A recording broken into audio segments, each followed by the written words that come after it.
This garden is very special to us because it's a garden to honor mothers.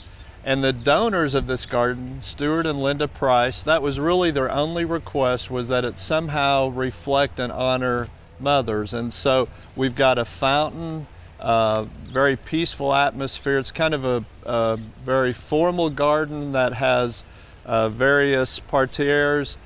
And really, I think the unique thing about it, it's just outside the Atherton Hotel, and we've got a lot of ornamental edibles, a lot of flowers, a lot of things that you would associate with a mom's garden or maybe your grandmother's garden.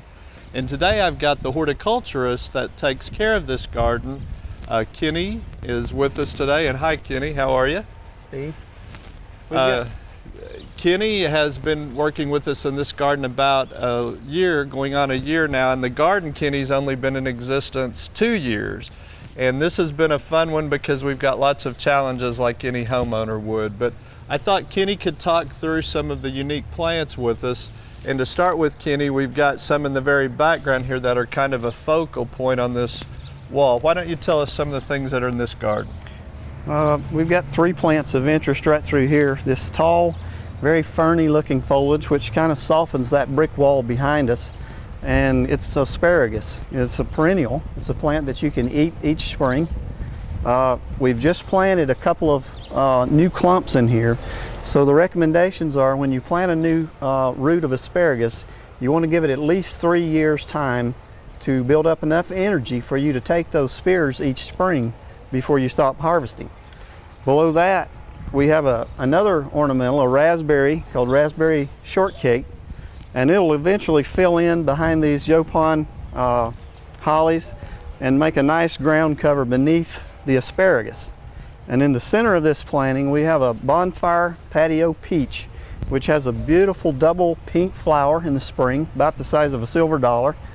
And after that, you can see it has beautiful bronze foliage, which will hold most of the summer. And once the heat sets in, it greens up a little bit. And we remove the peaches off of it early to try to help the foliage stay a little bit longer. And Kenny, of course, the reason you're doing that, this particular one, the peaches really aren't edible. They're pretty pithy and not a lot of flesh, so it's really more for that pretty foliage. So that helps hold the color, we think, and we've tried a little bit. So you twist those peaches off. A couple of other things that's interesting, raspberries really have soft texture and are a nice plant to use, but they're a little bit aggressive. So we want to caution folks who try them to make sure you put something in the ground maybe to keep them from spreading, which we've done in this garden. We've actually put a barrier in the soil to keep those rhizomes from spreading. And of course, it's interesting how you've propped up the asparagus so they don't flop, to give them a little bit taller texture there. So very nice background. And Kenny, one of the things that I think divides this garden to make those very formal lines is a plant that maybe many folks are not familiar with, and it's this one here that's evergreen. Is that right? It is. It's an herbal germander. It's a nice evergreen hedge that'll stay green all winter.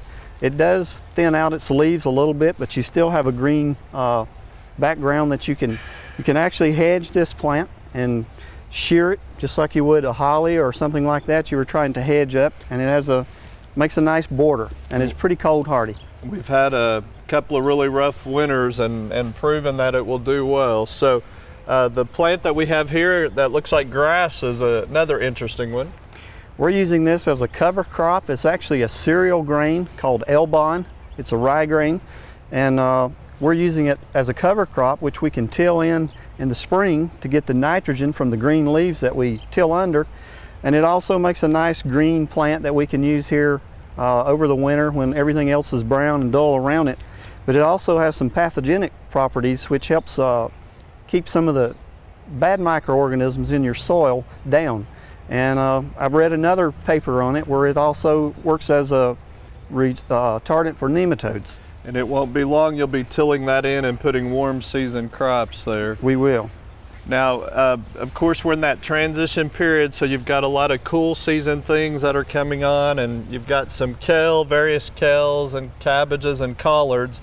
I noticed though that you're getting a little bit of problems with something chewing on the foliage. Why don't you tell us what you've got going on there? We've had some holes that appeared into the leaves, and I noticed I didn't really see anything chewing on it when I would check the leaves.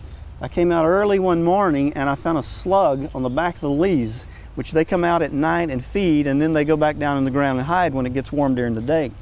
Well, I've come up with an organic remedy to try to help get rid of some of these slugs so that we can keep our food fresh and edible. And I've created a slug trap that I've buried a small bowl in the center of this bed and poured a little bit of beer in it to attract the slugs, and they really go to it. And this bowl the bottom of it is filled with slugs now. Well, and it's, once you look at the pavers, you can see the marks where the slugs have been crawling across it, and anytime you use mulch in a moist setting, you're gonna have a lot of problems with those. So really in the garden, you've got a combination of edibles that are perennial and annuals, and then we have flowers, of course, to give color. And a lot of the flowers, like the violas, are edible flowers, but this is one I want to highlight real quickly too, Kenny, that's not really used that much in Oklahoma. This is a plant called Calendula. Mandan is the cultivar. It has a very pretty double flowered orange school colors flower, and it likes cool weather. It can take a few degrees of frost. It's somewhat hardy, and it's been a good plant for us this spring. Now, it really wouldn't overwinter all winter like violas and pansies, but if you wanted it in the late fall up until really cold temperatures or early spring for several months, it's worked out really well. It has. Now, there's so many plants that we could show you here in the garden, other perennials as well, but one of the things that we've done too is we've got a little tag where you can do a QR scan with a QR code, and it will pull up a lot of the plants and help you. So next time you're on the campus of OSU, we hope you'll make a special trip to stop by the Price Garden just outside the Atherton by the Student Union. And again, you'll see things change throughout the year. And Kenny, it looks great. You're doing a really good job. We're glad to have you and appreciate all your help.